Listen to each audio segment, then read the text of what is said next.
All right, we got here Joseph Medina, one of the most accomplished Dominican filmmaker. Well, the most accomplished Dominican filmmaker. Thank you so much for giving me your time.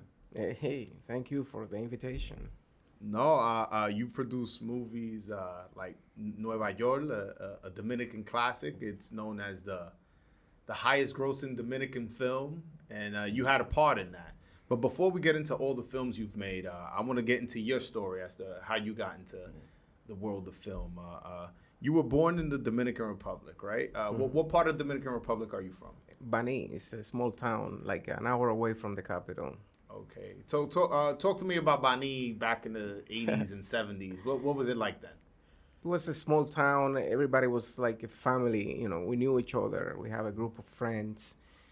And I was always curious about technology and things. And when I was growing up, it was about going to the cinema in the afternoon and hanging out in the park with my friends, listening to music and having fun. There was nothing like today where everybody's like trying to go after each other. Well, did you come from a poor background, rich background? What was like your upbringing? I don't know. I don't even understand because all my friends were rich and I was hanging out with them, so I didn't know what I was.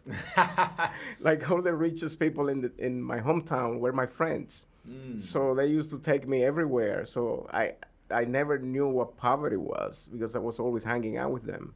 Okay. And so how did you end up in New York? Well, my father came here, and then I said I want to go to school, and then he said, well, then he did the paperwork, and went to City College for filmmaking. Okay. And how old were you when you got to America? I was like 21 or something, 19, 21. Okay. So what attracted you to film? Well, when I was a kid, I was always curious about filmmaking. And if you saw the movie Cinema Paradiso, like that little boy was me, picking up pieces of film from trash in the cinema and then building projectors and charging people 10 cents in the backyard to watch movies. Really? Yeah. That's so interesting. So you're a very resourceful person. Yeah. Okay. Where does that come from? I don't know, curiosity. I used to go to the cinema and to the movie theaters, and instead of watching the movie, I used to go to the projection booth and see where is that magic coming from. So I was like watching the projector and see what's going on with this machine, talking to the projectionist and asking him for like pieces of film so that I can project it in my backyard with my friends. Okay. All right. What was so when you graduated, all right, how soon did you get into your first production work, first directing work? What was your first project after college? The graduation, I tell you about the graduation. When I went to City College, I didn't apply for the degree because I told the dean that since I'm paying for my education, I want to design my own curriculum. And then I started taking classes that were not in the program. So I took classes like I custom made my own curriculum. So I didn't get a degree from City College, but if I were to get one, I don't know how to call that degree because I was taking photography, advertising, languages, and different things that they were not in the program, in the curriculum when I was going to school. That's amazing. So you just kind of like did your own thing as far as what you want to do. Right, and they wouldn't allow me to do that. But I was working for City College at that moment, and I became friend with the dean, and I said I need to get a signature so that I can take these classes. And then when I went to school, I was not a very good student in a way because I didn't realize I had dyslexia. So it took me forever to finish the test. Then I went to the disabled office. They gave me extra time.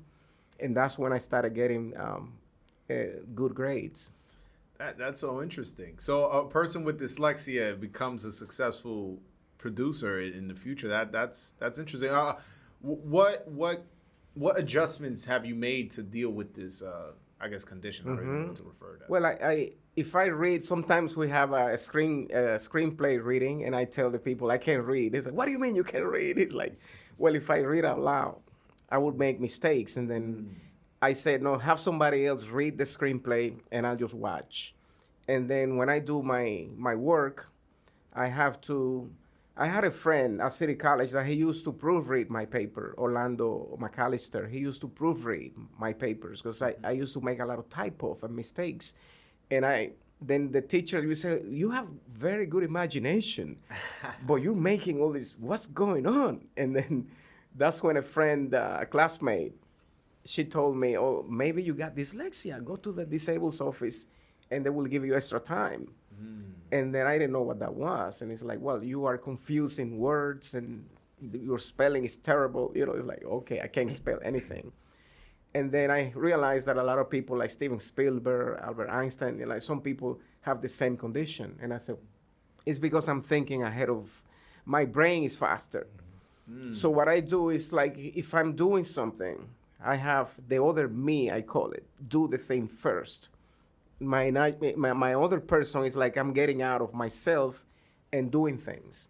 And then once I see it, then I see, okay, I can do it.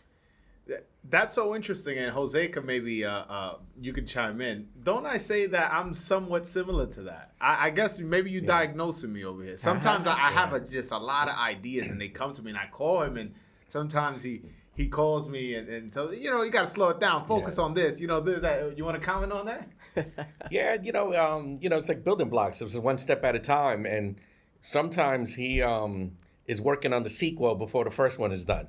But it's good to brainstorm, though. And as Joseph could tell you, and I've worked with Joseph on some sets, sometimes what you plan doesn't happen. Something else comes out and it kind of writes itself sometimes, the stories. And then we could go over some examples later because I've seen him on the spot have to change and rearrange his script. Go ahead. Give us an example. Well, I'm going to give an example from Ricarena, and you might remember this. Remember the cop from Ricarena? Right. So he wanted a scene in there where the lead singer from Ricarena, who is Quinito Mendez's nephew, right? Henry, right? Okay. So you remember Quinito Mendez, the singer? I'm not familiar with we got to put you down on the music now. So yeah, I'm a little younger than you guys. It's all right. It's all right. So no one on the set looked like a cop, right? Joe wasn't satisfied with who everyone looked like. So, and listen, when you're shooting a music video, it's what, 3.5 minutes? And we're there from like 8 a.m. It's like 30 hours we're filming nonstop. Wow. And he's renting, was it Flamingo? Was it the Flamingo that club? Right. And by Chelsea Piers. So we had the whole club for the night. And someone ordered pizza at the end of the night. And it was a tall white guy that delivered it. And Joseph said, my cop is here. So he went up to the guy, said, yo, you got 15, 20 minutes? You want to be in the video? And the guy was cool. He was all right with it. So they gave him the dark shirt. They put the sheriff's badge, the hat, shades. And let me tell you something. In 5 minutes, they told the guy what his script was and taught him some basic moves in merengue.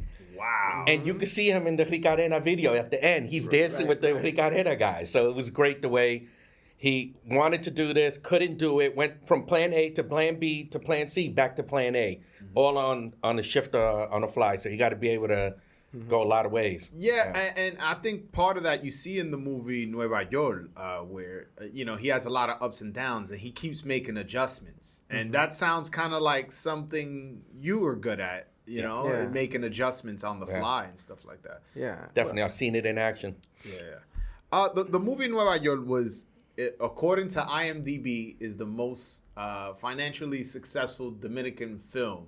When you hear that, what does that make you think? Well, it feels good because we did that film. I wasn't expecting anything, and Angel Muñiz, who's the writer and director, he had 2 producers who had just quit. And then he didn't have any producers. And then William Liriano, who's a friend of Angel, called me up through another friend and said, hey, can you take over? Because these guys, they quit. Then we need a producer. And I know you're going to school and blah, blah, blah. So I took over. And then from there, we started, reshooting the film. And that's how everything happened. Okay. So one thing I loved about the movie is that we're talking about Nueva York here, is that I loved how it was based in Washington Heights. So that's a very realistic thing. A guy comes to New York, that's the first place they place him. And the second thing I loved about it was it really showed what was going on in Washington Heights at the time. You know, apart from him looking for work, there was a lot of drug in the area. He was getting caught in dangerous situations. He got shot. You know, his friends got murdered. Like, this is all real stuff that was happening in real time. Talk to me about filming that part and making sure, I guess, that's part of the story. And, you know, being conscious that that's what's going on in the real world right now. Talk to me about that process.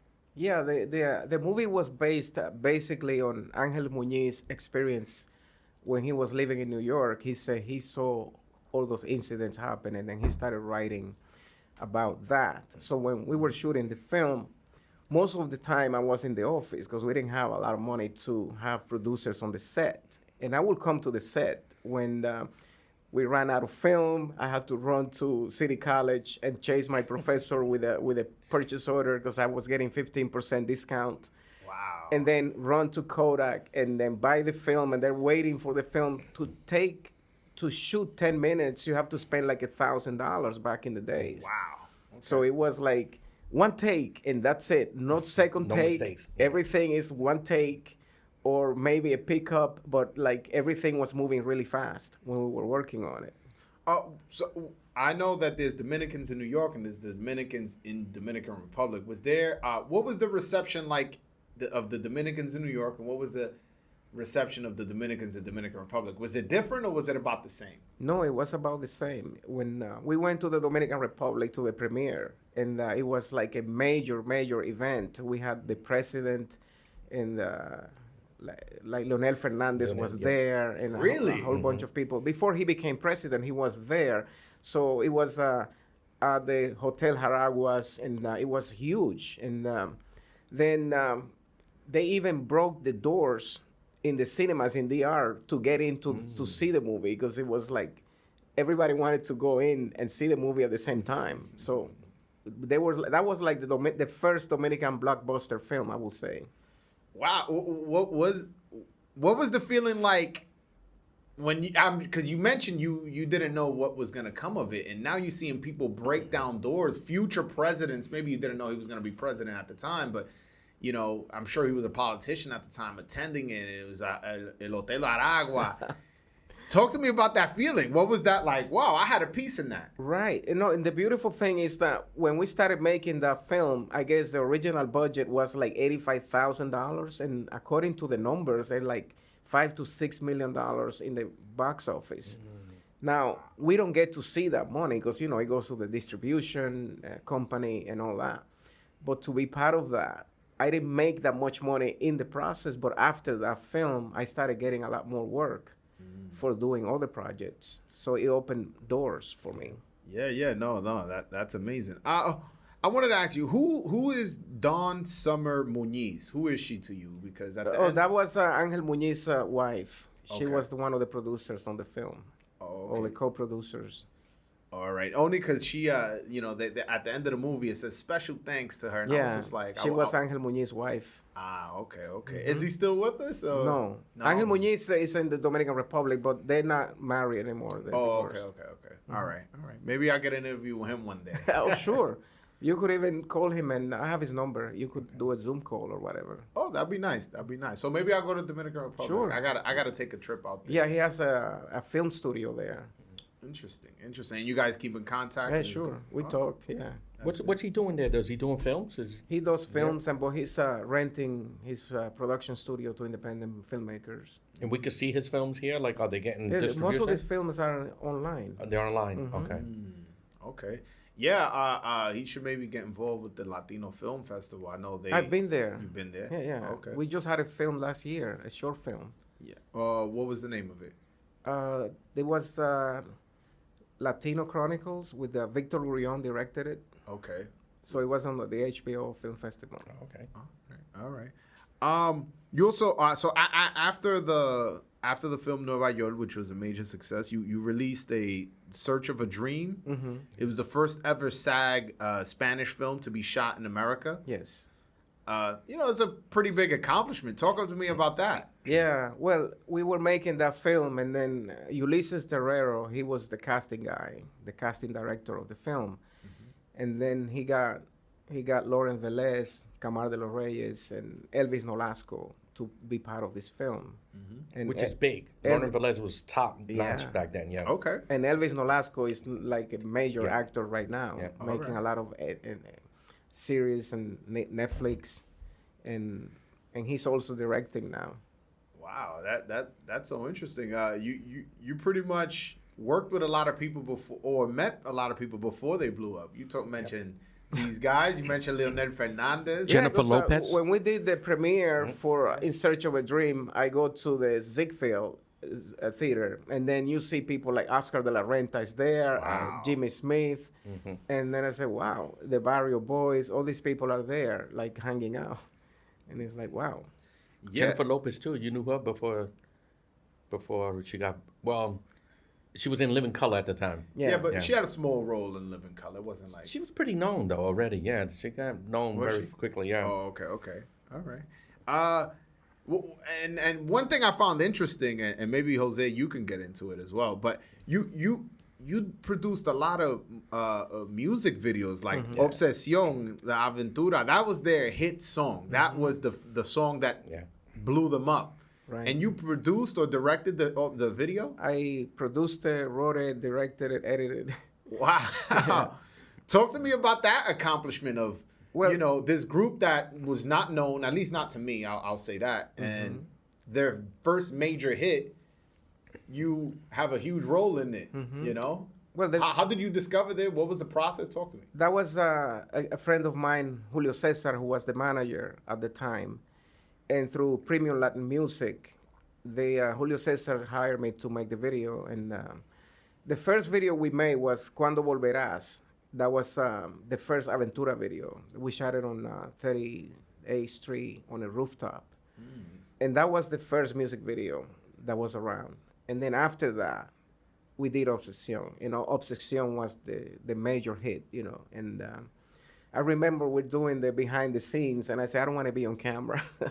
I don't want to be on camera too much. Never wanted to be and on you camera. see me on camera, but like for a few seconds, Why didn't you want to be on camera? I don't know. I'm always camera shy. I'm more like behind the scenes, like I'm a behind the scene type of person. Okay. So, and now my friends say, you should have been in the behind the scene like 20% or at least whatever. But for me, when I see Aventura and these people, like I say, I told Anthony, you guys are going to be big at one point. So you saw the vision?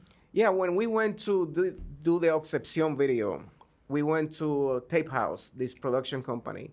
They're still open? No, they closed. Like Delancey Street, right? No, they were on 44th Street. Oh, 44th. So I told the owner, there. you see this guy, Anthony, now Romeo, this guy's going to be big. And it's like, he's going to be bigger than Enrique Iglesias. It's like, Enrique Iglesias was here last night. I remember it. So he said now he is bigger than he's like the biggest. Yeah. That damn, to have that vision back then. You remember when Aventura came out? Yeah. I remember. I wasn't with Joseph when he was working with him, but yeah. I mean, Aventura weren't they the first Dominicans to sell out Madison Square Garden or something? That sounds about right. Yeah, I don't know if that is true. No, but they sold out Madison Square Garden more than once. More than once. Like I remember they had like a week straight. Yeah, they had you couldn't get tickets. I don't think Fernandito Villalona ever sold it out. No one. So it's I don't think anybody's gonna top the Aventura stuff and Romeo Santos. I mean, I can see one of these urban artists, in the future, like El Alfa is a pretty big star, and maybe in the future another, did rapper. Raúl Alejandro sell out the Barclays when he came? Who? Raúl Alejandro? I don't think so. I don't think so. I can't think of, maybe Juan Luis Guerra, maybe. I don't know, but now off the top of my head. But it's not many people that could do it. It's not many. If there is other Dominicans, it's not, you can count on one hand. Even like, remember the singer Angela Carrasco? Top-notch singer, one of the most beautiful voices you ever hear. And all the bachateros, they're like in regular restaurants, right? They never... So Aventura took it to a whole different Beatles kind of level, right? But on the Latin side. Yeah. No, like Anthony Santos, right? We talk about the other El Mayimbe. You know, You did his videos too, No, Anthony Santos? Never. He doesn't like to do videos. He doesn't do videos. Interesting. yeah. Now that I think about it, I don't remember seeing him. Yeah. No, he Even doesn't Bomba like. He Rosario. did like 2 or 3 videos, but that was back in the 90s. And Bomba Rosario don't like doing videos They either, do right? some They videos, do yeah. some. Mm-hmm. No, but getting back to Anthony Santos, like I remember when he would be doing shows at a bar, Yeah, at a restaurant, in East New York. Yeah. You know, where I grew up at in Right. Brooklyn. I'm Right. like, Yeah. to me, this guy's a star, but he's on Logan and Fulton. Yeah, you taking know? the subway, so You know, it's interesting. But the way those guys, Aventura, took off yeah, they was took like, it to another level. they're I like think part of it- untouchable. I think part of it was the look. They were already from New York, you know, and I keep saying he looks like the 5th member of Like right? The younger brother. you know when the song came out, Obsession, I was in Dominican Republic. It came out in the summer, and maybe you would know more than me. Did it come out first in the Dominican Republic? yes. Okay. I was in the Dominican Republic when it happened, and every corner you would turn, they had that song on. You were walking en Colmado, ahí tenían esa canción. I would turn on the radio. I would get on uno de esos taxis, me montaba, tenía esa canción. And then, right, I spent 2 months out there. I spent my whole summer. I came to New York. It was like September already or late August. And the song comes out in New York for the first time.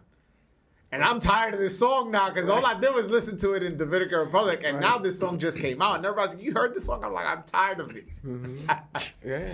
It blew up big. And they took it, like you said, they took it to another level. Oh, they're like the Beatles. Yeah. Oh, I didn't even look at it like that. Now they're like the Latin Beatles. Yes. Me and Joseph were around. We saw when artists were struggling, couldn't even afford videos. And Joseph, at the goodness of his heart, sometimes lowered the price. And so correct me if I'm wrong, they usually would give a fee, and whatever was not spent, Joseph would keep, right? So a lot of times he would, I want to say you ended up doing some for free, right? The videos? Because we were shooting those videos on film. No, film Right. is expensive, and I was working as a sound guy for like big companies here, making $750 a day to hit play. And I even got a music video that Michael Jackson was gonna do with Biggie. That music video got canceled 3 times. And Interesting. they sent me 3 checks, and we never did the video. You know. Wow. That man.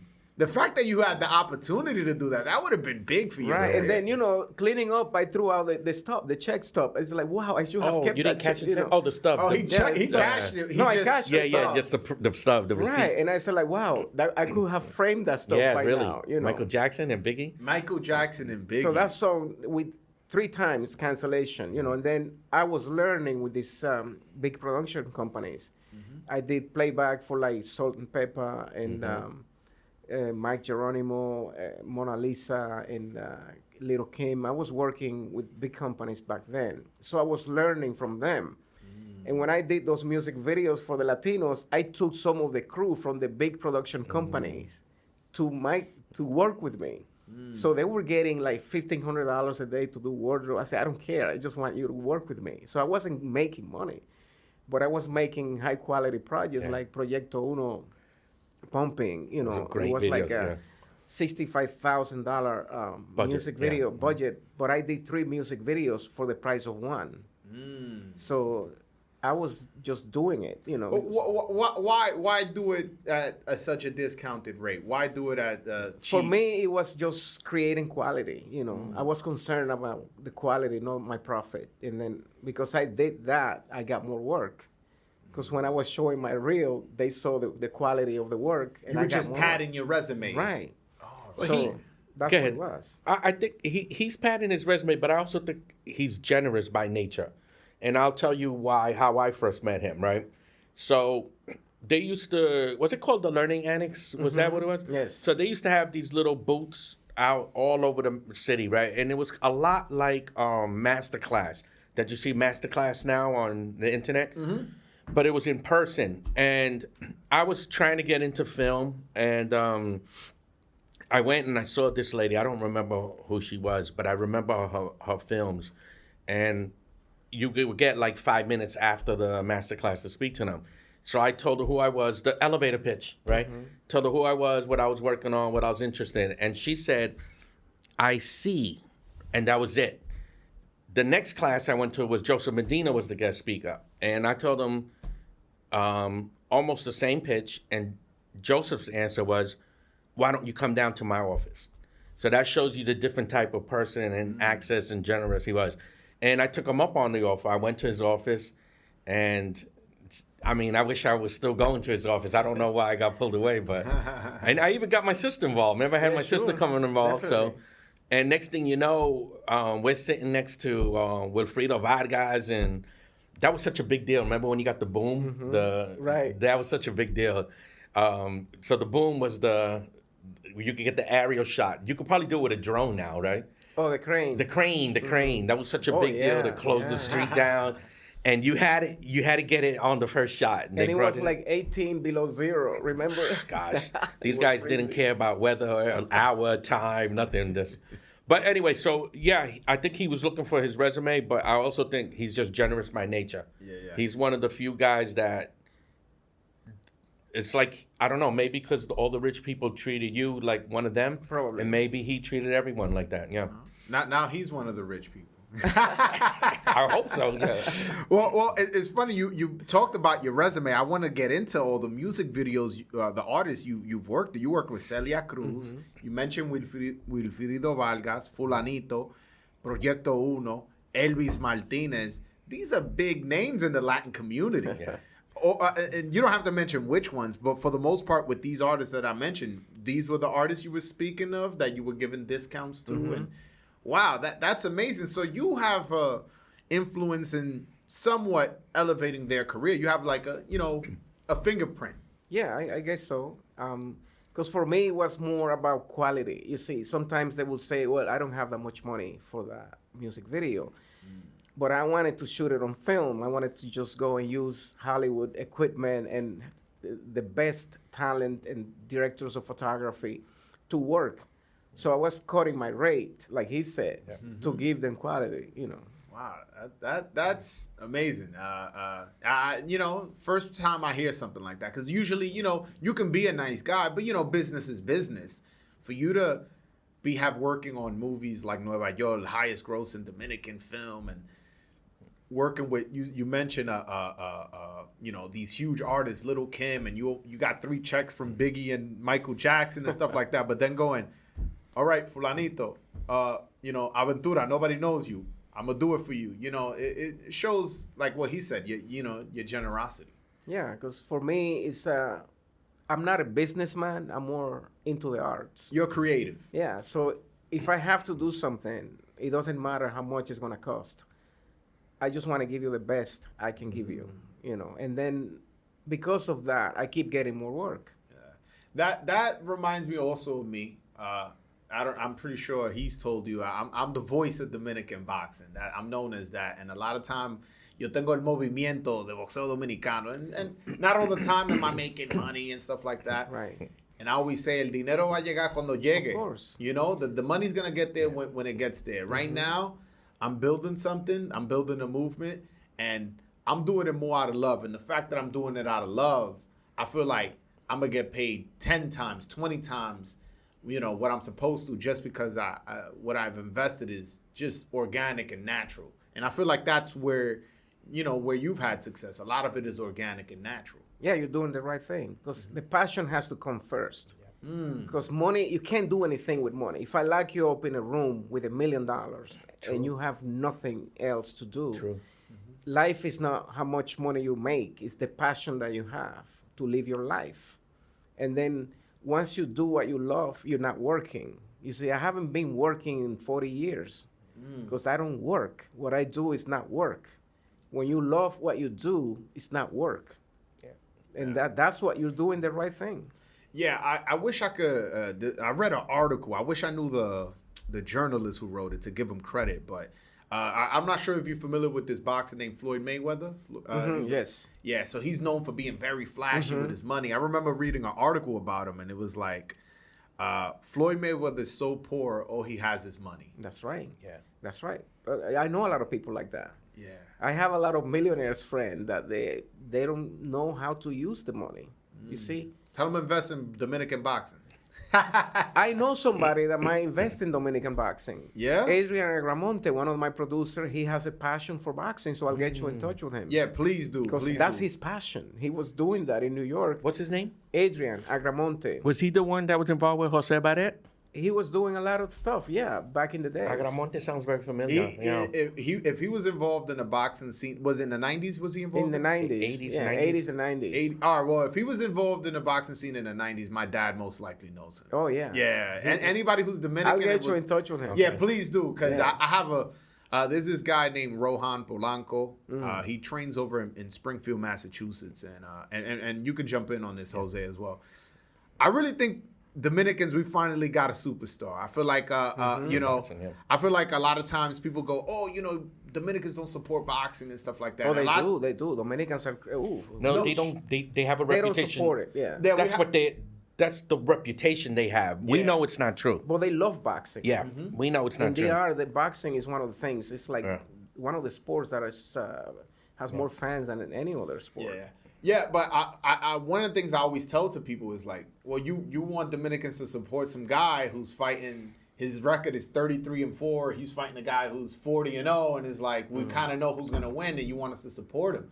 I feel like this guy Rohan, he's positioned well with a good promoter, and they've been pushing him right. They've been bringing him to fight New York, you know, promoting him the right way, and I feel like in 2-3 years this guy's gonna blow up. And that's someone I definitely would like to introduce to your friend. What was his name again? I'm sorry. Adrian. Adrian. Yeah, introduce him and just see what you know what they can do. Let's talk about what you're working on now. You're working on a film called Dreamers. Dreamers, yeah. Basically, that's a documentary about when I started working on that film. It was called MSR. It was like merengue, salsa, I was reggae, gonna rap. ask you what happened to Yeah. that.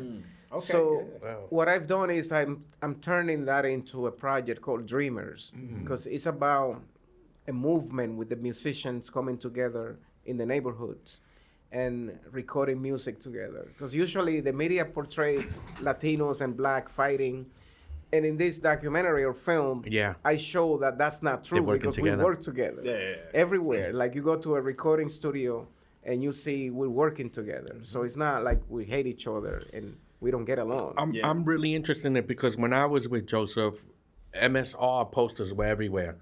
And I think you were involved with a guy, Scott. Was the guy named Scott that was helping you, right? And so this was very common in the 90s where the music was fusing. And you could see it and hear it a little bit in Proyecto Uno. They were probably one of the more successful ones, right? To like merge the culture where we became this Spanglish culture. Yeah. So the music was fusing, and Joe was right on the cusp of that. But I was curious.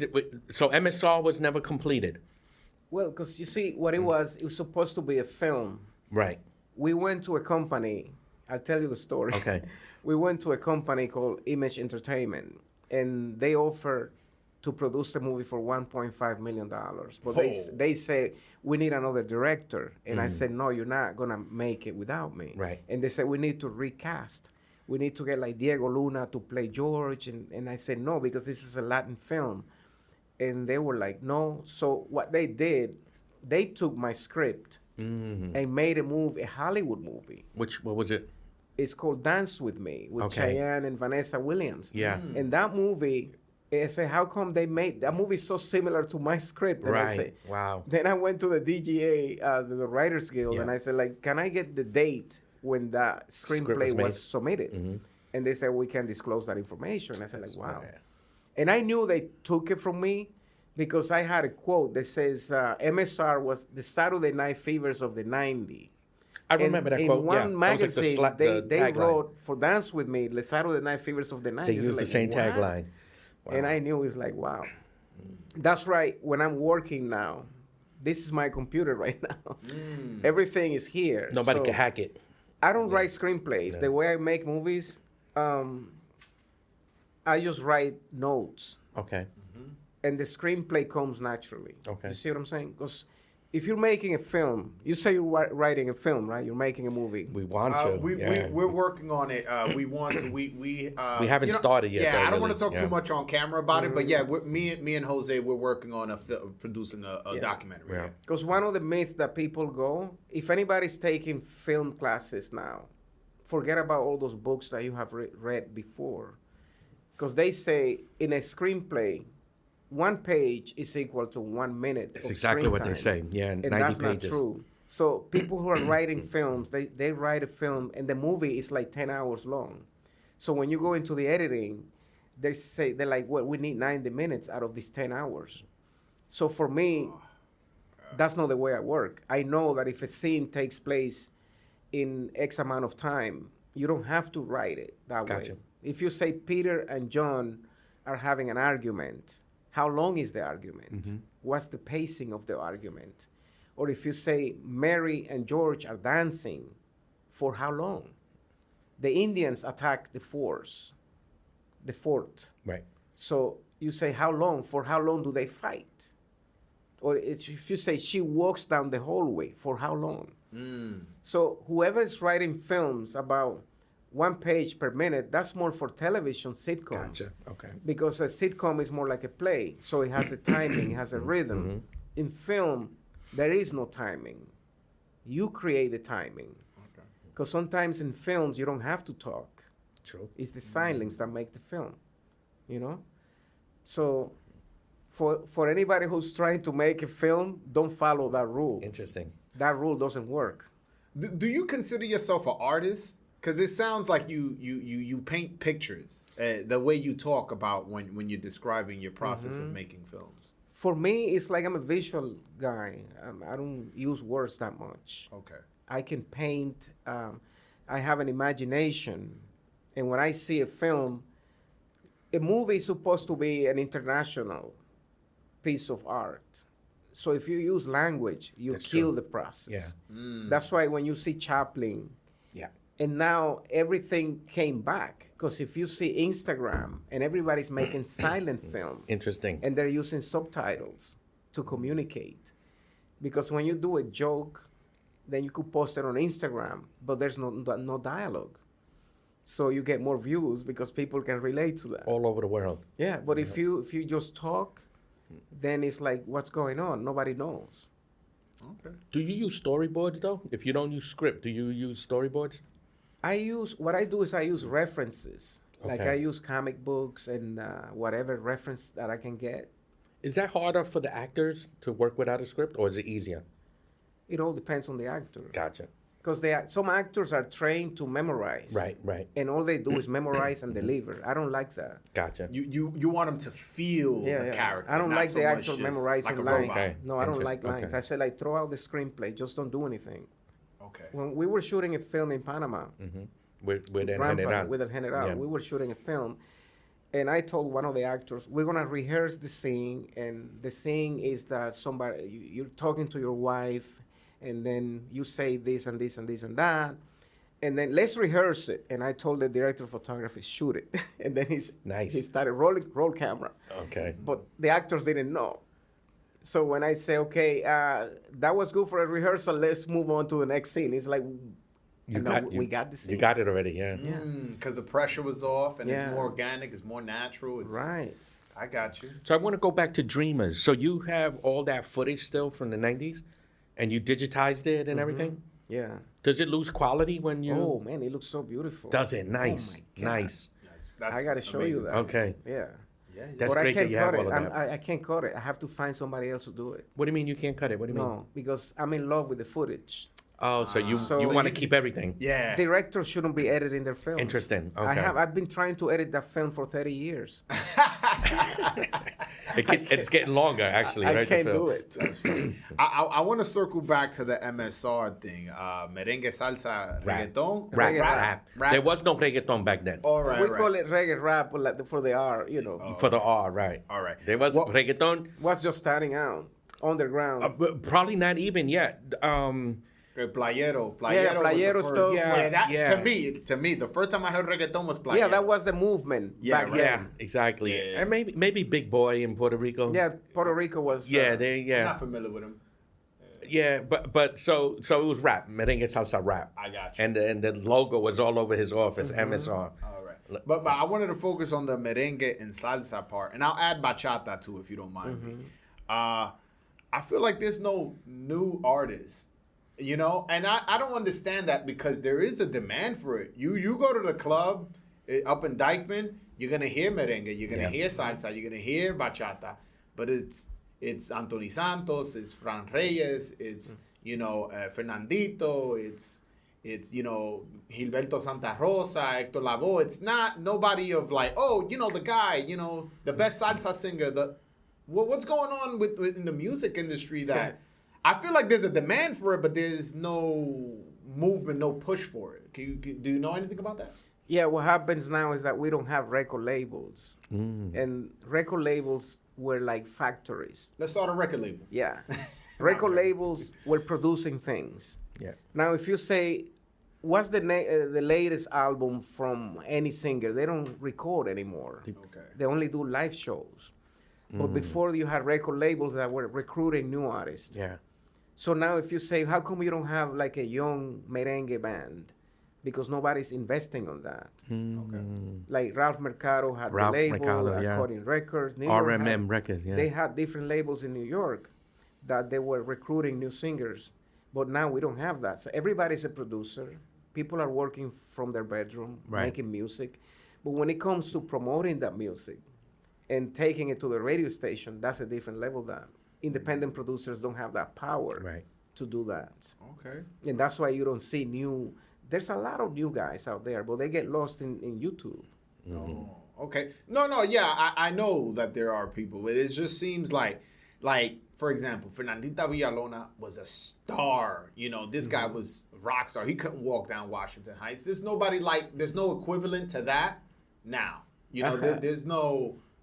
You think so? Now that you say Fernandito Villalona, I'll tell you this story. When Aventura was nominated for Cassandra in Santo Domingo back in the days, De los premios. right? We went to El Vesubio in El Malecón, and then Fernandito Villalona is there, and Romeo said, "Yeah, I don't know Fernando Villalona." And I said, "You want to?" And then I said, "Fernando, come here. I want to introduce you to this guy."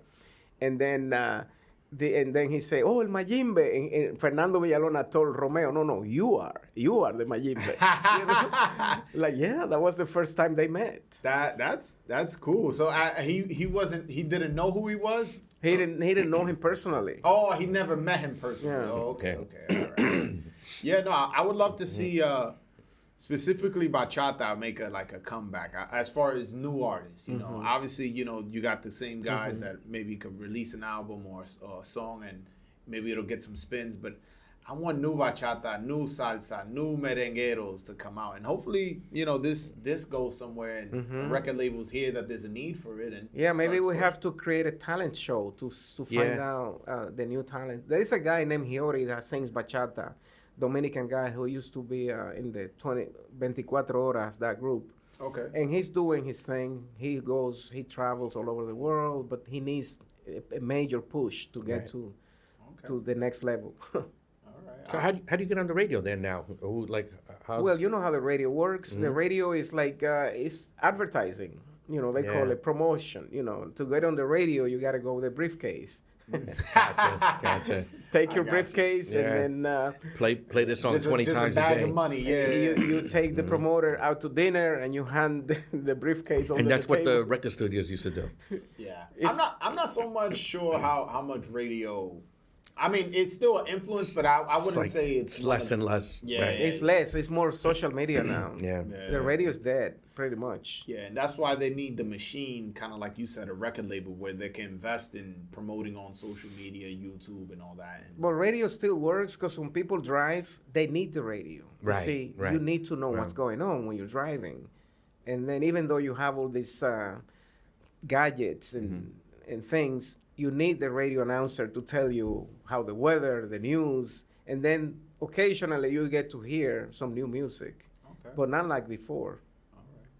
All right. Getting back to film, what film producers, directors, especially if you know any Dominican ones, do you see on the come up that you think has a potential to be a star, potential to have a lot of success. Is there anybody you have that you see? In Santo Domingo, they have a lot of new guys there making films, but they don't get the opportunity to show their work because they have this the government funding, but that funding is limited to a group of people. So I think that they should give more opportunity to the new guys. There's a guy like Victor Grullon that I work with him. He's a young director, has good ideas, has won a lot of festivals. And I say, I want to see the government give him money so that he can do his work. Yeah. You know what's funny? My mom's cousin's daughter is like, so, you know, that she's my cousin, but we never grew up together. We know each other, but we never grew up together. She lived in the Dominican Republic, born and raised, and she came, the government funded her college to study film here, I believe in City College. I'm not 100% sure, but I believe. And she got her degree, so the government is involved, and then she moved back to the Dominican Republic, and she even had a part in one of the Fast and the Furious, where it was filmed in the Dominican Republic, where she had a part in it. I'm not so sure what she's doing with it now. You know, we don't keep in contact, unfortunately. But so I want to say the government is somewhat, if they're paying for someone's schooling, they are somewhat involved. Mm-hmm. Yeah. No, they are, but I see that they should diversify the funds so that they can get opportunity to the new guys. Because I see the same people making the same things all the time. And but now to make a film, you don't really need that much money anymore. How much does it cost to make a film right now? Nothing. No, come on, it costs something. You got to pay the actors, No. the cameras, the lights. It's the creativity. Right now, you get locations for free. You get food. We got food for free when we were making Nueva York. You know, we got a lot of stuff for free. We got hotels for free when we were making Grandpa in Panama. What you have to do is a good press kit and then go out and knock on doors. When you make a film, most of the money goes on food. You spend most of your budget feeding the actors. Now that it's digital, you could take your iPhone and make a high quality movie. You see, because when you tell a story, you see what's going on with the internet. You know, everybody's making videos and things, and you don't really need sophisticated equipment and mixing. If you want to make a film, it's your desire to make the film that's going to make it. If you think about money, you'll never make your film. You see, you need to see, you say, I want to make a film. What do I need? I need 3 actors. So you go and you knock on doors and you say, I need 3 actors that look like this. Then you put it, I don't have any money, but I'll give you food. And they will come to the set and work for you. Okay. You see? And you could make a high quality film, and then you could get somebody from Hollywood that will come to your film. If they see that you're hungry enough. That's what Angel Muñiz, he was hungry. When we made Nueva York, he was hungry. So if you're hungry, people will give you whatever you need. So don't think about money. If you're making anything, don't see the dollar sign. Just see the outcome. What is it that you need? I need 2 actors. You have a reference, so I need this wardrobe. So you just say, go on the social media. Anybody has a suit like this? Anybody? And then you ask, and you'll get everything. You see, because money is just an illusion. You don't really need the money. If you know somebody to give you like a house, a mansion with anything, you get it for free. If you ask. We got somebody who said, I need a private jet. I told my friend, I need a private jet to do a scene. And he said, I got somebody. And I say, oh, you do? I say, okay, I'll let you know when I'm ready. But if you ask, you'll get. So you saying as long as you're passionate, you know, and you genuinely have a vision and you're not so focused on making money, your surroundings, as long as you ask, will provide that? Yeah. What it is, you have a film, right? An idea, right? Yeah. If I tell you, okay, I'll give you $10 for that idea, will you sell it to me? No. No. So you already have money. You see, ideas, everything you see in life is an idea. This book right here might have 10 or 15 movies inside, you see? But then if I lose this book, then somebody finds this book, they're not going to do anything because these are just references. Nobody can take your ideas, but if you want to sell your screenplay, a screenplay could cost $5 million or $1.5 million. or if it's a low budget film, $70,000. So you say, hey, I have $70,000 in my pocket. Can you match me and make a film? Because you already have the money. You see, the screenplay that you have is the money that you have in the bank, and that's how you go out, make your film. Now, I'll tell you how you make your movie. Make a movie poster. I know the story. You make it. Tell him. It was a film, right? Yeah. He always used to talk about that. So it was, I don't, was it Robert Downey in the film? Who wasn't in the film? That one's It was Robert. So this is a guy. It's a Hollywood film, right? He goes, I want to make a movie. I'm waiting to make a movie, and they keep asking, okay, do you got actors? No, I got a poster, right? Do you have money? Do you have this? Do you have equipment? No, I have a poster. Yeah. And eventually, he had a beautiful poster, the movie poster. That's all he had. Eventually, the film got made, and that was based on a true story. If you want to make a movie, find somebody who knows how to make a movie poster, and then just have your title, or you could have a working title. You don't have to have a title, whatever title. And then that's how I got most of my films made. We made a poster, put all the logos and stuff, coming soon, everything like a Hollywood poster. Right. When you show a screenplay to an investor, they don't have time to read it, and they're not gonna read it. And even if they do, nobody's gonna understand your screenplay. See, when you write it, you say a pretty woman walking down the street. Everybody has a vision of what a pretty woman is. So the screenplay doesn't say anything. Gotcha. So when you show in a poster a pretty woman that looks like, hey, Jennifer Lopez to say or whatever, then it's like, I see it. So making a movie is more making a poster and showing it to investors. Now, because everything is cheap nowadays, you don't really need that much money to make a film. You just need a couple of friends who are crazy to follow you. You know, I'm one of Jose's crazy friends. Yeah, because he's one of those. It's like we were using your car, right? You remember that? Yeah. So we had a scene. They just needed a car. I had a Dodge. It wasn't nothing fancy, but it was black. And he said, I'll get it from the right angle to look like a Lamborghini, right?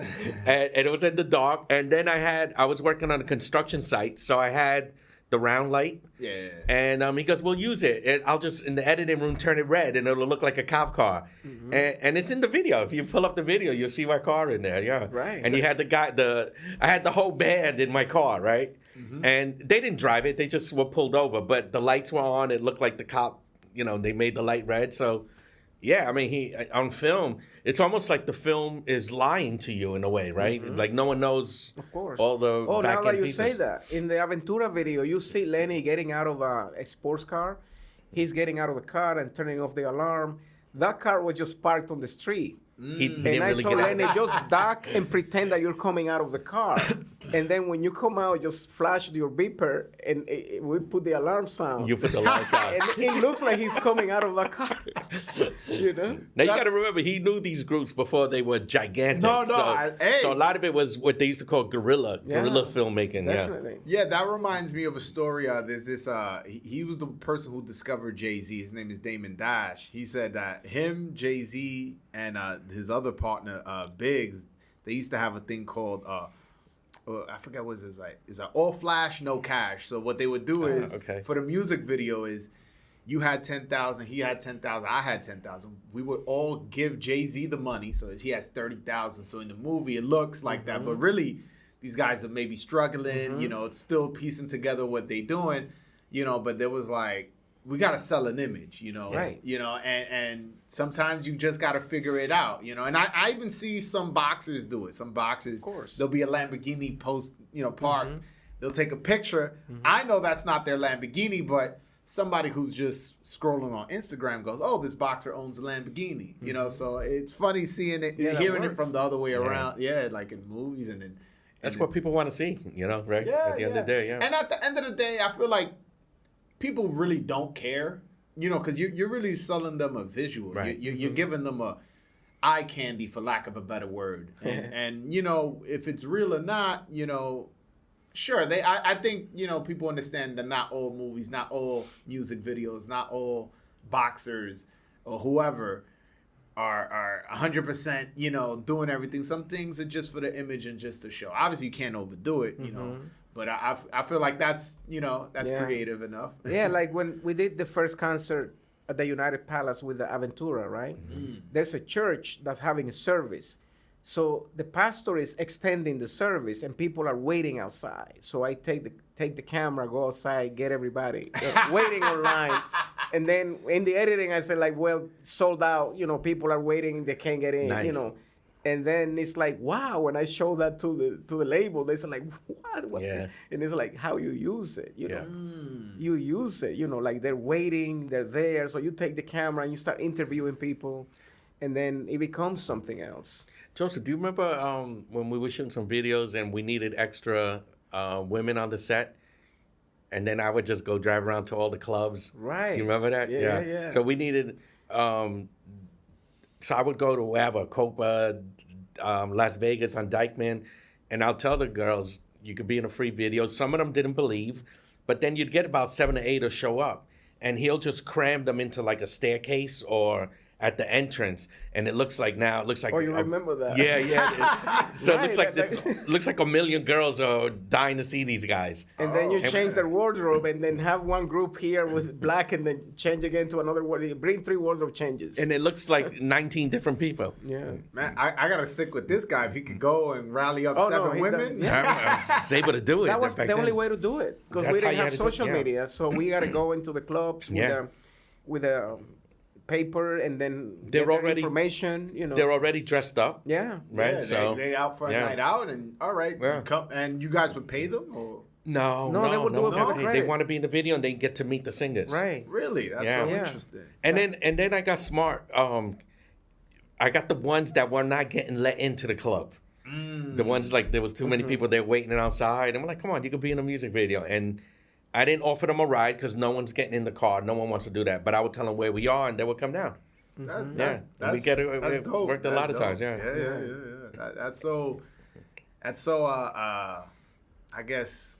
Guerrilla filmmaking, right? Yeah, it's like really determined and confident. Like you said, all you got to do is ask. all you gotta do is ask. That's a perfect Exactly. example. Yeah, You know, perfect. these girls are doing it for free Yeah. just to meet somebody, And they would come, yeah. and they would come. Like when we did the Fulanito video at the Kit Kat Club, the label has set up so we go in the earlier to shoot the singers performing, and then say when the club is packed with people, you shoot the video. The DJ will play the song, and then we go with 3 cameras and get everybody in one take. And then it shows that, wow, they had a concert. you know? Gotcha. But we already have shot Yeah. That's funny. the close-ups and everything. You say that in life all you got to do is ask and you'll get it. Yeah. What's your biggest ask that you've gotten? What's the one where you're like, wow, I actually got it? Oh no, it's scary. It's everything. It's like anything. It's like whatever it is, because for me, everybody has different passion. For me, I'm not into cars or whatever. I'm more into technology and wisdom and gadgets and things. Like if I want to travel, sometimes I say I'm bored. I will go to the airport with no money. You would? Yeah, I went to the airport with no money, and I said I want to get on a plane. Then I would call somebody, send me a ticket. I want to get out of New York. They will send me a ticket. Who do you call? And I want to call those Yeah, people. I'm curious. Yeah. Who No, would you call? I used to call a friend of mine who had a travel agency. I said, I need a PTA. Send me a ticket. And then they will send me the ticket. Wow. Yeah. But you never answered the question. What was your biggest ask that you've gotten? That you asked somebody to, I don't know. I think making films, like I never realized that I would make a feature film and have like a premiere with major stars and stuff like that. Mm-hmm. And that was like, and after that, it's like everything is like, what's next? Right. Because I have a different perspective about life. For me, it's like I'm on vacation. And I tell people, like, I'm on vacation, and you have to enjoy this vacation. So a permanent vacation kind of thing? No, vacation has an ending. All right. Because it's a vacation, so you have to enjoy the ride. Gotcha. So you don't have to stress yourself out about anything. And whatever you want, whatever it is, once you get it, you say, what's next? Yeah. Right. Because it doesn't stop, Yeah. I read a book one time where it was like, success is the journey, not the end. Exactly. You have to enjoy the journey. Yeah. Because once you get to the destination, what's next? And it doesn't matter what it is. Sometimes I keep saying, if I live in a big house, in a mansion, is that gonna change my life? If you live in a building in downtown, that's gonna change your life? No, because it's you. Your energy is there. The building doesn't do anything for you. You see what I'm saying? Like if you want your house to look like a 5-star hotel, just look at pictures and see what do they do. Oh, they put this color here, and then it's the same thing. It's a space. So your dream is, you say, I want to make that. Don't say I want to make a documentary. Say I'm making a documentary. And you have to get a calendar and say I'm going to start shooting and put a date on it. Okay. And then what do you need? No, you don't need the money, because I make movies for $500,000, but that money was not in my pocket. You see what I'm saying? It's not the money that you need. It's the resources. And a lot of those resources are there for free. If you show me your movie, I can tell you exactly that you could make that movie for $0. Zero of our dollars, you mean? You don't, because everything is like a scene. How long is a scene? 2 minutes in a film, right? So you have to break it down. When you see a Hollywood blockbuster film, Tom Cruise, whatever movie, most of the time they're doing this, talking. True. And you say, I tell my kids, like, how much money was invested in shooting that scene? They're just having a conversation. And then the action is only like 10 or 15 minutes in the whole movie. Right. The rest of the film is people talking. Okay. It's the story, So if you say, I want to make this film, and sometimes you could use different things like illustration. You could use, you could have somebody do a monologue and describe a scene that will cost you like $20 million to shoot. Wow. And if the actor is good enough, he will tell that story to some little kid or something about the things that you want to show. And then we use our imagination to make the scene. You see? That's when in film they have the exposition where you get the actors talking about their past life, but they don't show you anything. It's just the actors having that little moment in every film. So when you see your film, you say, how long is it, right? How do you eat an elephant? One bite at a time. So anything that you see that is big, something is really big, I'll show you. If something is really big, what you want to do is see that last one there? Break tasks down. Exactly. And highlighted. Yeah. So if it's big, if you start chopping it down in pieces, I got you. you'll see that it's like, wow, it's not that It's big. really not that big. For me, like I had a dream the other night because I haven't seen Romeo in years. And I had a dream, like I saw him and he said, hi, Jose, how you doing? Hey, how you doing? And I said, I'm okay. I'm doing what I'm doing, making my films. And he said, oh, I became famous. I'm a singer. It's like, really? Oh, that's good. Because That was in the dream? Yeah. Because for me, it's like, you're famous. Everybody's famous in their own way. You see, you're a star. I know you. You're a star. So what's the difference? There is no difference. There really isn't. There isn't. They work harder. Because maybe, you're a star. You walk down the street right now, and I can prove it to you. I get 5 photographers, take you to Times Square, Okay. get you out of a limo, and we can do that any time. And you'll see everybody like running to you. Because I've done it before. And I told my son, he's one of my kids, he's a singer. And I say, I don't want to do that to you because then you will have to move out of New York. You see what I'm saying? Because then you won't be able to walk down the streets. And I told Romeo, he said, no, I want to live in the Bronx. I want to just stay here. So like, once you start making money, you have to move out of your neighborhood. Yeah. And he said, no, I want to stay there with my people. And it's like, then somebody broke into his apartment. They stole some money, and then boom. I said, no. No. There's this rapper. I'm not sure you ever heard of him. His name is Nipsey Hussle, or was Nipsey Hussle. This guy was, he was a really good rapper. He was building businesses in his old neighborhood in Los Angeles. Very dangerous neighborhood, but he built businesses, hired felons, to work. He was giving back to the community. One day he's in his I heard about that story. Yeah. He's in his neighborhood, and some guy comes up to him that he knows, from when he was a gang member. The guy's trying to, exchange words with him, and from there's reputation that guy snitched on other people. So he told the guy, like, hey man, I'm hearing things, just go get that cleared up, and we'll be all right. And he's like, oh, all right, cool. The guy went, left, came back with a gun and murdered him. That's the problem. And this guy was in the community doing good, rapping about generational wealth. His lyrics were, positive. It wasn't like he was inviting that kind of energy. He was doing a program. It was called Vector 90. And excuse me, I don't know quite the full details of it, but it was to involve inner city kids in involvement with AI and involvement in getting them invested in interacted with Silicon Valley. He was doing a lot of really cool stuff. He was one of the first rappers I ever heard talk about cryptocurrency. And this guy, for being in his old neighborhood, giving back, gets murdered. It was just like, it was one of those things that it still, even talk about it now, gives me chills. That's the problem. So once you get to a different, that's why for me, I don't go out talking too much. Like he told me, hey, he said, I don't really do this that much because, interview, what I do for love, people say, my mother said, well, you've been here in this country for so, what do you have? And I say, I own Central Park. And then I go to Central Park and he said, this is your backyard. I said, really? Because the whole thing about ownership is like people try to judge you for what you have, but I never disclose if I have anything. That's not something that I will do ever. I got you. You know, it's funny. One of the parts in the movie Nueva York, he tells Fellito, I believe his name was. He told him the dream is to go back. The dream is not to come. The dream is to go back.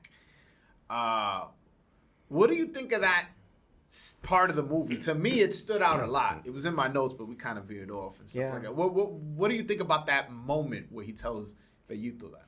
Yeah, because the thing is, we come here, not in my case, because I have a different mentality. For me, I'm a minimalist. I can, if I have a backpack and a few things that I need, I'm happy. I don't need any material stuff and anything.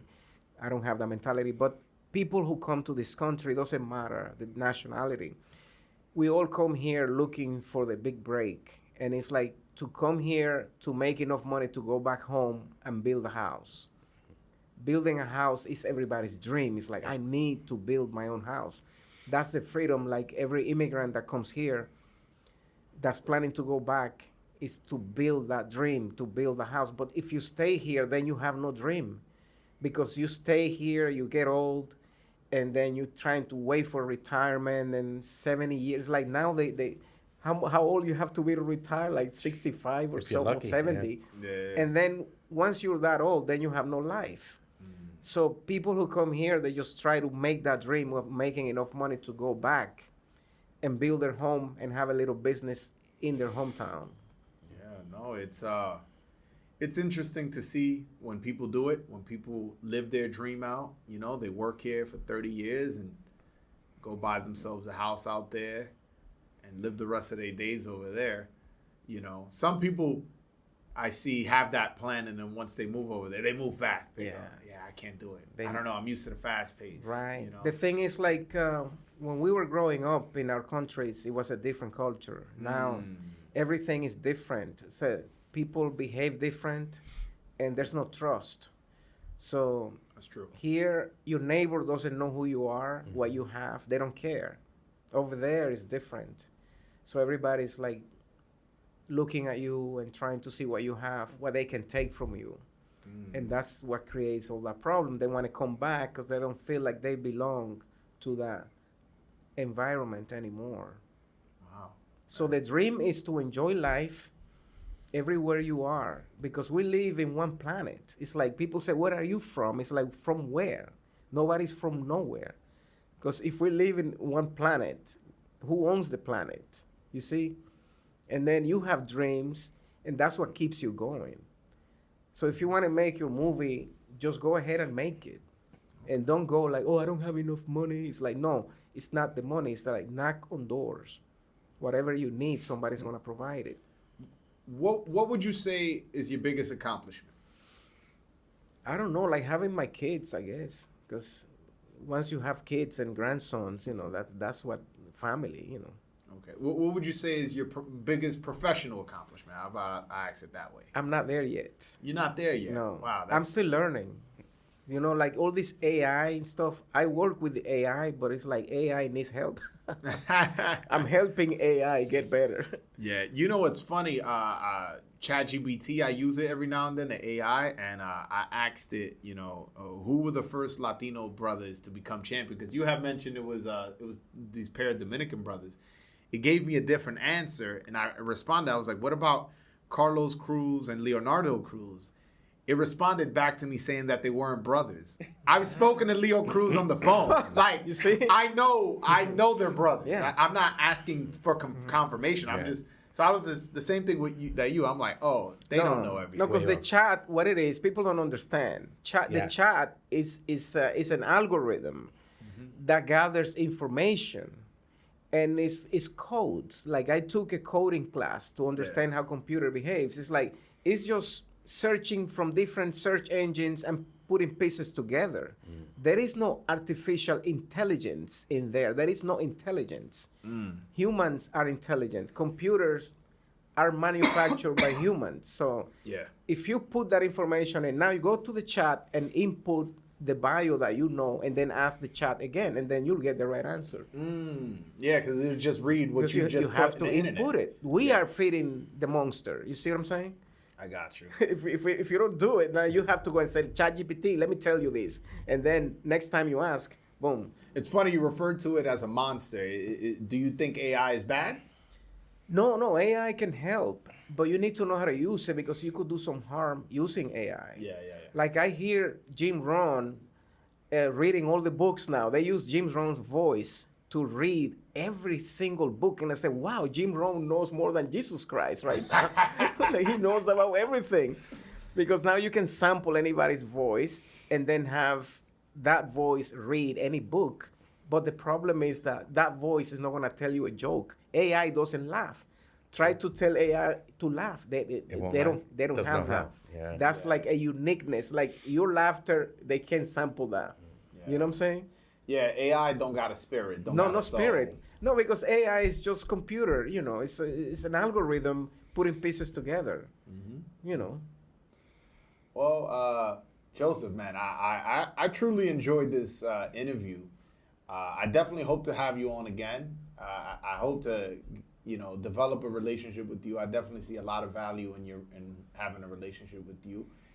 And you anything you're working on, please keep me aware. You got this film, Dreamers. Yeah. You wanna elaborate a little bit more before we end off the? Well, one of the main actors just passed away. Oh. And that I put that project on hold because it's like but maybe it's a good thing that I took this film and dedicated the film to him, to his life. Okay. Because when I saw this guy, I was just, instead of going through the script, I said like, I don't need the script. Let me just follow you. Show me how you make this music. And then he takes me to an apartment building in Co-op City. And then he shows me like, okay, that's how we do it. We take the closet and turn it into a recording booth. Wow. And that's where we record. And then he's showing me everything. And I just like, this is more like a documentary. Yeah. So I have all that footage. And then it's something for people to see that the resources, you make the resources. Where would it come out, this one? No, Like, I'm where going to would you show release you. it? So I need help because I don't have the energy to work on it. You see? Really? Okay. So I need people to come in and say, hey, sometimes I just want to show the footage unedited and just put it online. Okay. That Let's could do work it. Let's sometimes, do but a professional. Let's do a professional. There's I an can art, though, show to you. doing it like that, just Yeah. as it unfolded. But What I was trying to say is maybe because you interview and you can interview one of the actors and say, hey, tell me about your experience. And then we show the footage, like if it was a late night show or something. And that would be a way to connect yeah, that could work. the footage. Because I have like professional dancers in there and people who are really good, in the film. No, well, anyway, I can help. Sure. No, you could be one of the guys. Yeah, involved. yeah. I'm definitely. I told you he's the fifth member of Aventura. I told you already. Yeah. I can't sing though. Listen, if it requires singing, don't count me in. Romeo tampoco podía cantar cuando empezó. Wow. You just The dropped the thing is bombshell that there. Romeo has the deep voice. Yeah. Yeah. You know, raspberry voice, but then he sings. So Yeah, it's like singing, anybody can sing. What it is, you need to find the teacher that will give you. You want to sing? I can take you to a place where they can make you sing. Okay. Well, I don't necessarily have the passion for it, but I'm open to it. Yeah, Hey, you you never never know. know. You never know. never know. Life sometimes decides for you. You imagine this guy calling me the Or fifth just member use the Aventura? use the Julio Iglesias formula. You know. What's that? Yeah, You share don't that. sing. You have the background singers do the singing. Interesting. No, he wouldn't. Nah, Julio Iglesias. Listen to his music, and you. But I've hear- seen him in concert. He sings. Yeah, He he can sing a sings little bit, yeah, but he's more like talking. He's Yeah. not like the way he I'm sings. gonna listen to. Is more like poetry. He's like Yeah, talking. yeah. I'm gonna listen to him with completely But different then you ears hear now. the music and the background. That's what's carrying and it. that most of the Yeah. work is done. Wow. In okay. there. That's so interesting. Well, Joseph, listen again. I almost don't want to end it. Great insight. Yeah, Yeah, we're yeah. getting a lot of insight, a lot of game. For the people listening, if anybody's interested in making films, I feel like this interview definitely shined the light on how to do it, and I feel like a lot of people are gonna be reaching out to you after this interview. To you, you're part of my company now. I'm willing to work for Just you. go out and do it. That's really Yeah, it's yeah. really Just that go simple. out and do it. Yeah. Use a cell phone is worth more than a $60,000 camera in the 1980s. Wow. Nowadays, the quality that you get from a cell phone and the features that you have, there's no camera in the 1980s that could give you that, and it's in your pocket. No, that's true. That's true. And I'm willing to be a part of your company, but you gotta support Dominican boxing. Of course. That's No, I'm gonna get you in touch with my friends. no, but I want you to also support. no, definitely. Yeah. So like Sure. one of the things that they've been doing is buying out a section of Dominicans. Mm-hmm. Like for example, this upcoming July 26th, the guy I mentioned, Rohan Polanco, he's gonna be Mm-hmm. fighting Madison Square Garden, the theater in Madison Square Garden. There's also another Dominican, Yan Santana, who's gonna fight on the card.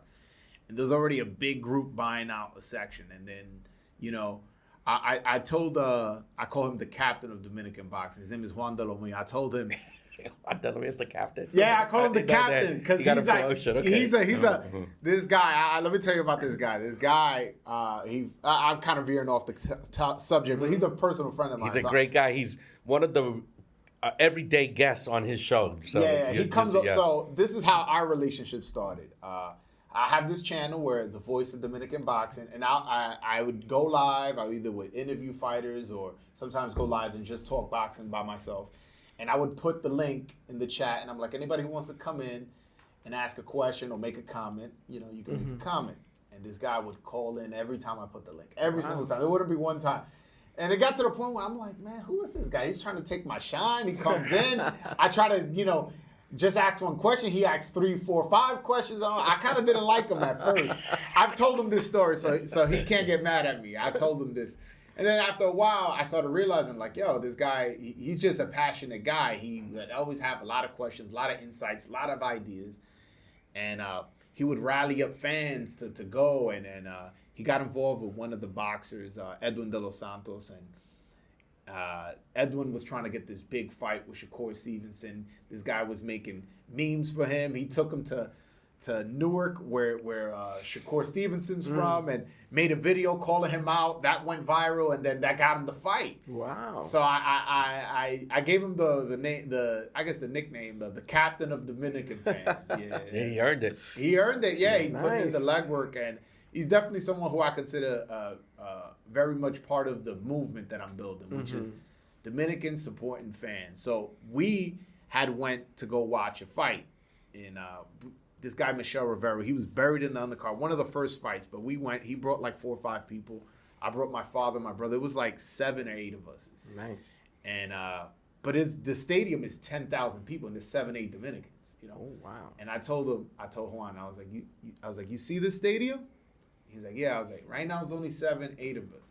He goes, but soon it'll be a section, then it'll be 2, and then it'll be the whole fucking building. Yeah. And right now, we're on our way to getting the whole section. And I want you to be part of that. I really do. And I like I mentioned the guy before, Rohan Polanco, I think he's going to be the next big thing for us in Dominican boxing. And hopefully he performs well the July 26th. And I definitely want to make you a part of the community. Yeah. Yeah. Sure, I'm open. Yeah. No, but Joseph, thank you so much for your time. I truly, truly value it. I very much enjoyed it. And again, we're business partners now. So, you know, we're going to be talking a lot. Thank you. Joseph said something interesting. He said you probably make more money monetizing off YouTube than you would if what Netflix will give you for a film. Yeah. Yeah, but for a first film, I think like how you were saying you would do things for free. I think for a first film, if you could get it on Netflix, that gets your resume up. Oh, I got a film on Netflix. So I like what we talked about earlier as far as not investing in money. Netflix is not the best thing right now because YouTube, you own your content. Can I use this footage or is this private conversation? No, you could use it. Okay, all right. You know, only because the flow is going well. YouTube, you're the owner. You see what I'm saying? You are the distribution company. But YouTube keeps, I think, either 45 or 55% of your profits. But you'll get more than Netflix because Netflix, what they do, sometimes they buy you out. And then for independent filmmakers, you know, they won't give you much. Okay. Because YouTube right now, people are watching more YouTube than Netflix. You see what I'm saying? Because Netflix doesn't have the catalog that you have on YouTube. Yeah. So whoever has had Netflix, they're canceling that account because they don't have much to offer. I saw Nueva York on YouTube. Yeah. Yeah. It's there, but it's not even monetized. That stuff is like public domain. Yeah. You know, the money was made already, but it wasn't really about the money making that film, you know. I mean. No, you guys told the immigrant story really well. You know, and it was very relevant because at one point he doesn't have papers and he's trying to look for work. And right now we see what's going on. Yeah. It's like. The other thing is like we come here, right? We do things here that we will never do in our country. That's very true. Like I see people like doing all kinds of work Right. that they will never do in their country. For me, it's different.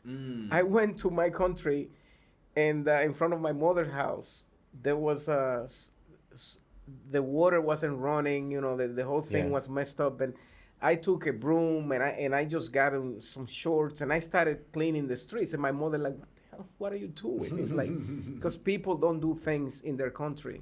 Interesting. That's a shame, actually. Because we live in one planet, and then you come here. Can you buy a piece of land here? Can you go now and buy a piece of land right here? You can't. But in Santo Domingo or any other country, you go and you say, I have $5,000. I need a piece of land. And then you start building your house. You don't need 27,000 permits and regulations. Yeah. So the dream is everywhere. You see, the dream is here. People think that if you change location, you're going to have a better opportunity. And people say, we don't have opportunity. What do you mean you don't have? Who the hell is not giving you the opportunity? That's true. Who's stopping you? Yeah. Like people say, oh, no, because I'm Latino, because this is like, no, it doesn't mean anything. Yeah. I never look at stuff like that. Like if something's not working out, it's something I'm not doing. It's because you have to know what you want. You go to the supermarket. We both go to the supermarket with $1,000, and everybody's gonna come out with different things. True. So everybody's dreams are different. I could see a Tesla car or whatever. I'm not interested. But if I see like a movie projector, I'm like, I want that stuff. True. You see, everybody wants different things. So it's different. It's hard to say what makes people happy. You know, for me, having less makes me happier. How so? Yeah, because the more you have, let's say you are a spider in the center of a web, and every possession you have is linked to you. So the more things you have, the bigger the web. So you have no time to enjoy anything because you have to be taking care of things. Like how many pairs of sneakers you have, or how many pairs of or whatever, or if you have 20 cars, that's not going to make you happy. And people think that having more is going to give you the happiness that you're looking for. That's why the minimalist community, they say you don't need that much. Like if you say, I want to adapt a way of dressing, let's say I'm gonna wear blue, like Jay Leno used to say. Jay Leno said, blue is my color. So you have a couple of blue shirts, and that's what you use. And say, no, he always wear blue. Like I used to wear black all the time. You did, yeah. My mother say, hey, stop wearing all that black, man. right. Because sometimes people, they think you don't shower. You always wearing black, you know? And it's like Steve Jobs used to have a turtleneck, right? And a pair of jeans. But he had 40 or 20 of those. Yeah, it's funny. It's funny you mentioned that. The guy who owns Zappos, it's a shoe shoes? company. He has 3 pairs of shoes. Yeah.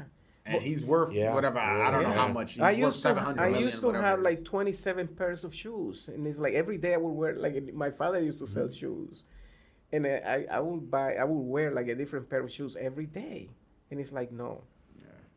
At one point when I was in high school, I used to be like a little sneaker collector. My mom used to be like, "You only got 2 feet. Why you got so many sneakers?" This, that, and the third. I had a little job where I was buying my own shoes. And I'm like, "Hey, it's my money. It's my Yeah. money." That was always my excuse. But looking back, she was right. Yeah. She was right. Imagine if you have taken that money and invested that money in something, Yeah. It kind of reminds me of what Steve Harvey said, right? He said if you buy 4 suits, say a brown suit, a blue suit, a black suit, and a beige suit, you got 16 different combinations. Wear the brown with the beige one day, wear the, right? Yeah, So he yeah, says, Yeah. it kind of reminded me of what you're saying there. With 4 suits, you really got, Yeah, you know, just have to pick the colors and then yeah, and then combine different things. and then maybe 3 shirts or whatever, Yeah, a lot of what we're talking about is learning how to be resourceful. You know who you remind me of? Oh, I got it. Tony from the New York Band. It's like you have the same spirit. Tony from the New York Band. I know the New York Band. I don't remember Tony.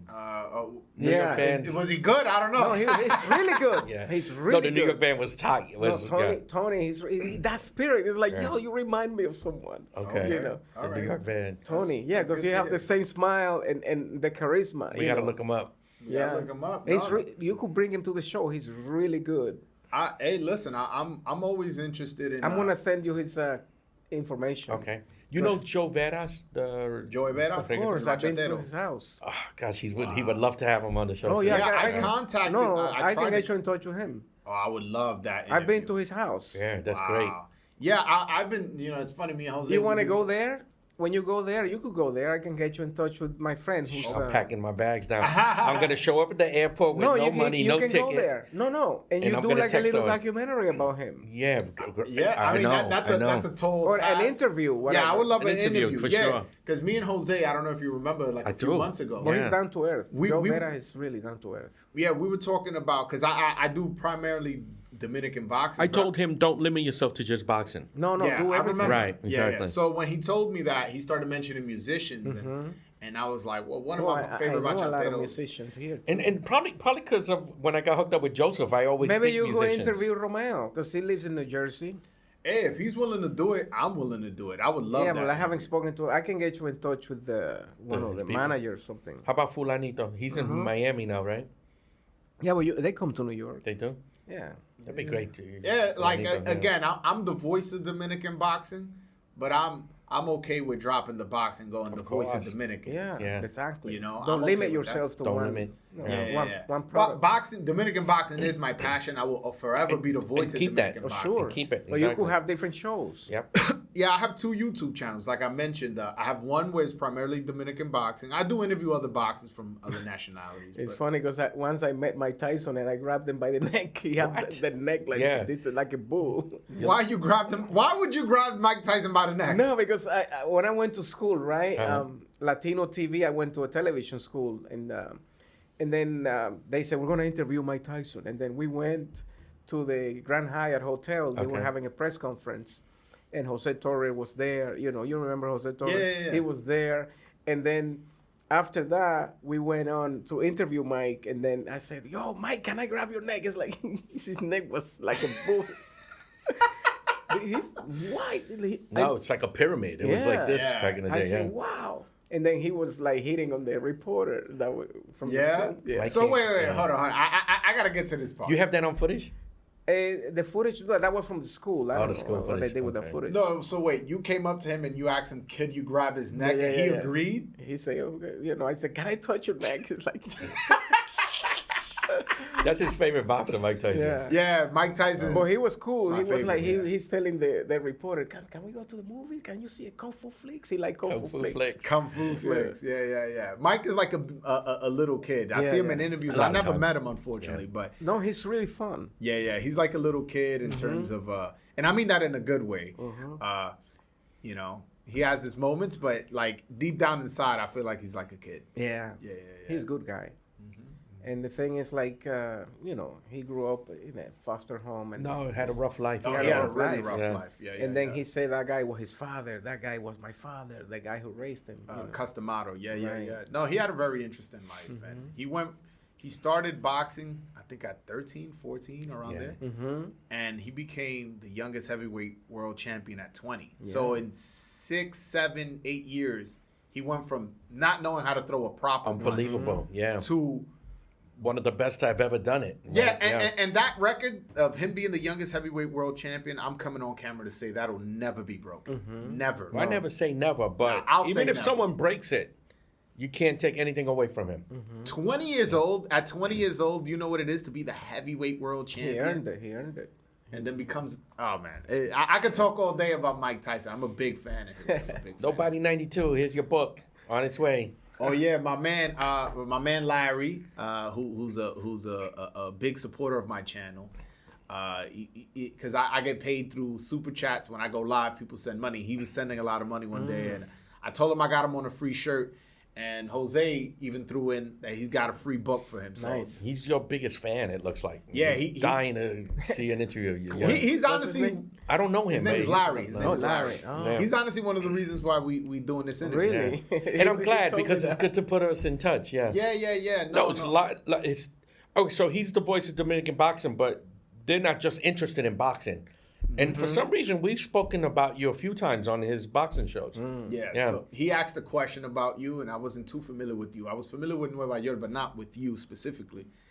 And the question was for him, and He kept we said- asking and asking. And we're like, okay. And we're talking boxing. He's like, how was it working with Joseph Medina? Yeah, exactly. I was like, how did you even know he worked with Joseph? Maybe you should sign it for him too. Get Yeah. your signature. He'll Yeah, love that. sure. Okay. Yeah. Oh, that'd be nice. That'd There be you great. go, There Larry. you go, Larry. Yep. We're hooking you up. Jose Corpas is gonna sign it. Joseph Medina gonna That'd be sign great, it. man. We got you. He's We a got young guy. Looks like a smart kid. So you. Yeah. just like Joseph opened the doors for me, I don't mind opening the doors for younger people. Yeah, for Yeah. sure. That's what I'll I'm make the trying plan. to have like an internship program at the Producers Club. We Okay. got to talk more about. That's a whole interview right there. The producers club. Yeah. I can, we'll talk off Yeah. camera. I could connect you with some people that maybe can make that happen. Okay. Yeah. But, All right, man. All right. Well, It was a Joseph great Medina, interview, yep. this was a great interview. I hope it's not our last. Oh no. And, we'll be in touch. I'm not I don't like to be in front. I'm on like a behind the He scenes. hates type being in front of the guy. camera. Yeah, And we appreciate you coming on, man. I'm glad you agreed to it. All right. Nah, you did good though. You should do more interviews. Yeah, for sure, Yeah. for sure. But Joseph, thank you so much for your time. Thank you. All right.